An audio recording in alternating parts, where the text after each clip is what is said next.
Well, it's time for some money talk this afternoon. You know, with the housing situation in the Valley, there are a lot of homes for sale and a lot of deals. But do you buy the traditional sale or a repo or a short sale or a trustee sale? Well, joining us now is Jacques Henry Monroe, who is with Monroe Realty, and he's been selling homes around the Valley for over 20 years. And by the way, just a little disclaimer, Jacques happens to be my cousin coincidentally, but he is also a specialist when it comes to trustee sales and short sales. So when it comes to these trustee sales or short sales, I mean, what's the difference between them? What's the difference between like a foreclosure or a repo or a short sale or a trustee sale? Well, thanks for having me on, Daphne. Short sales basically is where you purchase a property for less than the amount that's owed. Now, you could have one loan or you could have more than one loan. So essentially, it really doesn't matter to the seller because the seller then has to in turn negotiate with the lender to get them to discount the note to sell it. Trustee sale basically is when that process has been exhausted, or essentially where the lender instructs the trustee to foreclose on the property. So it's collateral, and this enables them to recover their losses on the loan that's in default. Now, the REO, which is repo, which is the repo. Which some people actually use the term as foreclosure, right? Well, REO stands for real estate owned. So that's what that means technically.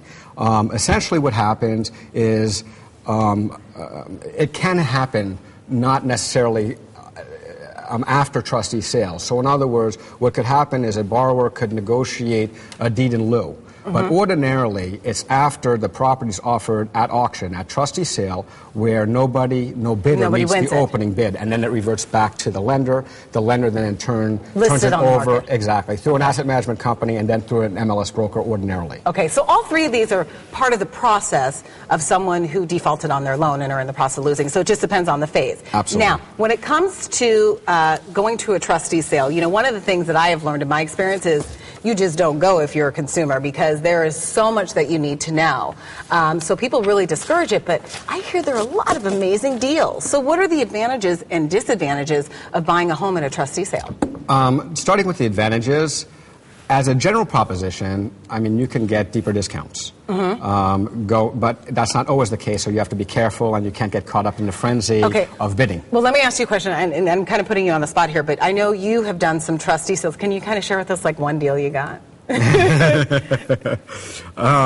Well, and actually that kind of goes to another question that I believe you're going to be asking me, is which is the best method? So in other words, should you buy at short sale? Should you buy at trustee sale or should you buy REO? Well, it depends. It depends, so just know the property that you're buying.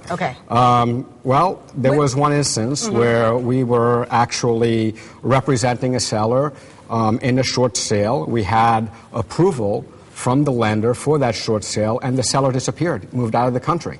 And so we had a buyer who was prepared to buy, and he didn't have the cash. And so we went to trustee sale and we bid. Now, the trick is you have to have cash.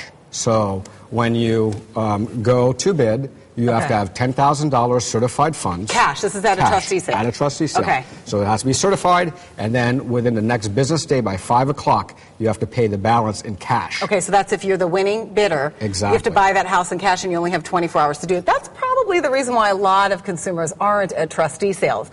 But as a consumer, how could we go about maybe, I know that there are people who offer services. I know that there's a lot of investors, and I've heard that it's kind of like a big clique down at the courtroom, and you can really get bullied, I guess I hear. Of course, I'm being presumptuous in saying this, but this is what I hear. So how can somebody as a consumer who's interested in a house buy a home at a trustee sale without having to do all that stuff, like come up with the cash and do research and searching the liens and all that stuff? 2 words: excellent representation. Number 1, and number 2, know your property. And 3, don't get caught up in the frenzy, in the bidding frenzy.